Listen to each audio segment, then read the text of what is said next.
الحمد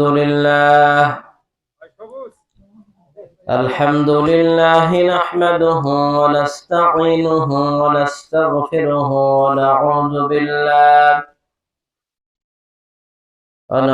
بالله من شرور أنفسنا ومن سيئات أعمالنا.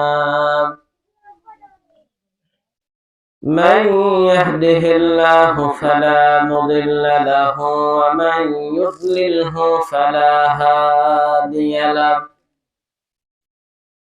ونشهد أن لا إله إلا الله وحده لا شريك له، ونشهد أن سيدنا وحبيبنا ومولانا محمدا عبده ورسوله الذي أرسله بالحق بشيرا ونذيرا وداعيا إلى الله بإذنه وسراجا منيرا. فقد قال الله تعالى في كلامه المجيد وفرقانه الحميد: أعوذ بالله من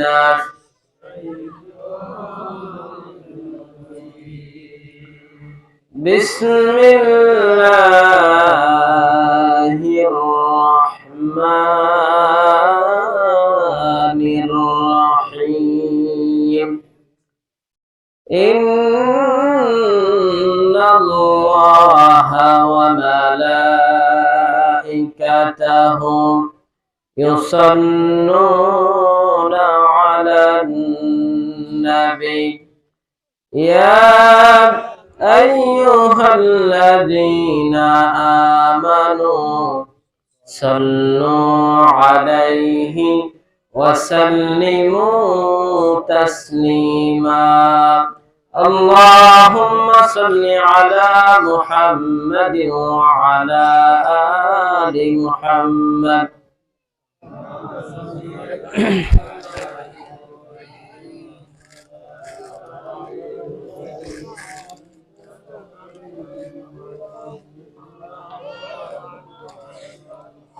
اللهم بارك على محمد وعلى آل محمد.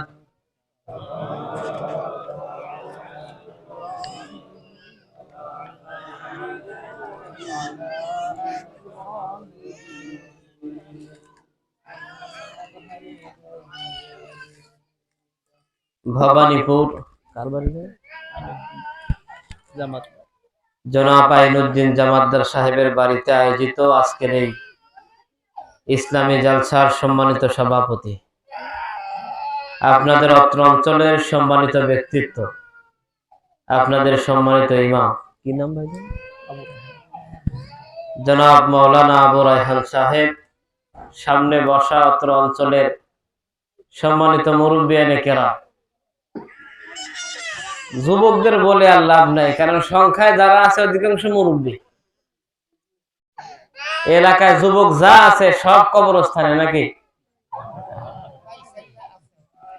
যদি গান দিত তাহলে মুরব্বীদের আর আশা লাগতো না, যুবকরা আগেই ফিলা আছে না নাই। তারপরেও আল্লাহ সুবহানাহু ওয়া তাআলা আমাদেরকে এখানে আসার তৌফিক দিয়েছেন, আল্লাহ যে কবুল করেছেন, এজন্য ওই আল্লাহ সুবহানাহু ওয়া তাআলার শুকরিয়া আদায় করি। জবান খুলে সবাই বলি আলহামদুলিল্লাহ। আমার আগে কথা বলেছেন জনাব নুরি সাহেব, অনেক শক্ত কণ্ঠের মানুষ। আমি অল্প সময় আপনাদের সামনে কথা বলবো কোরআন হাদিস থেকে, ইনশাআল্লাহ। আল্লাহ যেন সঠিকভাবে বলার শোনার তৌফিক দান করেন, আমিন। আমিন নাই, এটা জোরে সোরে কর না, আমিন। সম্মানিত হাজিরিন, কোরআনুল কারীমের মাহফিল এখানে আল্লাহ আসার তৌফিক দিয়েছেন, বিদায় আসতে পেরেছে। সবাই আসতে পারবে না, এটাই ঠিক। নবী সাল্লাল্লাহু আলাইহি ওয়াসাল্লামের ঘরের পাশে আবু জেহেল, আপন চাচা আবু লাহাব, বারবার দাওয়াত দিয়েছে। কালেমা পড়তে পেরেছিল না। আর রোম থেকে এসেছেন সাহাবী সুহাইব, হাবশা থেকে এসেছেন বেলাল, টাকা নাই পয়সা নাই, কালেমা পড়েছেন, দুনিয়া থেকে জান্নাতের সার্টিফিকেট নিয়ে মারা গেছেন। সুবহানাল্লাহ। আল্লাহ তৌফিক দিয়েছেন, বিদায় পড়তে পেরেছে। আপনাদের আসার তৌফিক দিয়েছেন, বিদায় আসতে পেরেছে। নবী সাল্লাল্লাহু আলাইহি ওয়াসাল্লামের চাচা আবু তালিব নবী সাল্লাল্লাহু আলাইহি ওয়াসাল্লামকে এত সাপোর্ট দিয়েছিল,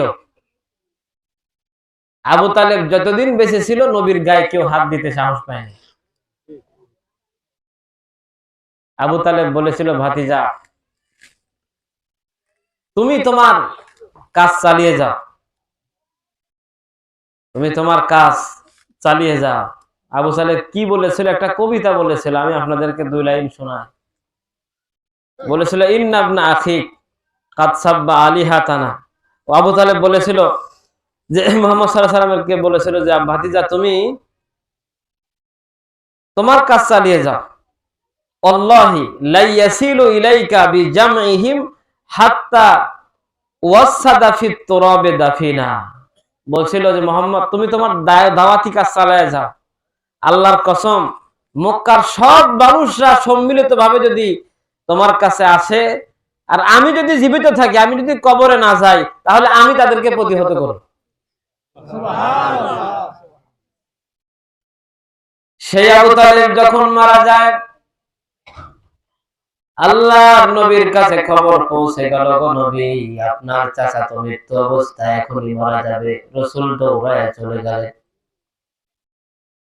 ফাওয়াজাদা ইনদাহু আবু জাহাল ইবনে হিশাম ওয়া আব্দুল্লাহ ইবনে উমাইয়া ইবনে মুগীরা।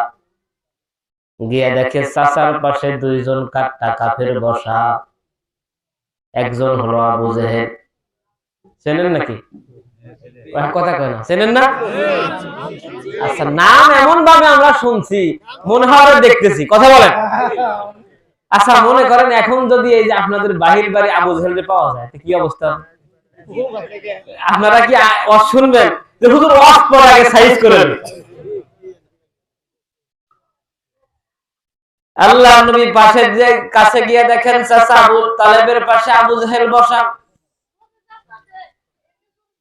এই মা বোনেরা যারা আছেন, কাজকর্ম থাকলে আস্তে আস্তে করেন, কোনো আওয়াজ যাতে না হয়। বাচ্চা কাচ্চা যারা আছে তাদেরকে ঘুমায় দেন, আর সাবালক হলে মাহফিলে বসায় দেন, চুপচাপ আওয়াজ ছাড়া অল্প সময় কথা হয়, কোনো ডিস্টার্ব যেন না হয়, কোরআনের মাহফিলে বিঘ্ন যেন না ঘটে, এরকম পরিবেশ তৈরি করেন। আল্লাহ তৌফিক দান করুন। আমিন। আল্লাহর নবী কাছে গিয়ে দেখলেন আবু তালেবের পাশে আবু জেহেল বসা, আরেকজন কাফের আব্দুল্লাহ ইবনে উমাইয়া ইবনে মুগীরা বসা, 2 জন কাট্টা কাফের। রাসূল চাচার কাছে গিয়ে বললেন, ইয়া আম্মি কুল লা ইলাহা ইল্লাল্লাহ কালিমাতান আশহাদু লাকা বিহা ইনদাল্লাহ। আল্লাহর নবী ডেকে বললেন, ও চাচা আপনি পড়েন লা ইলাহা ইল্লাল্লাহ।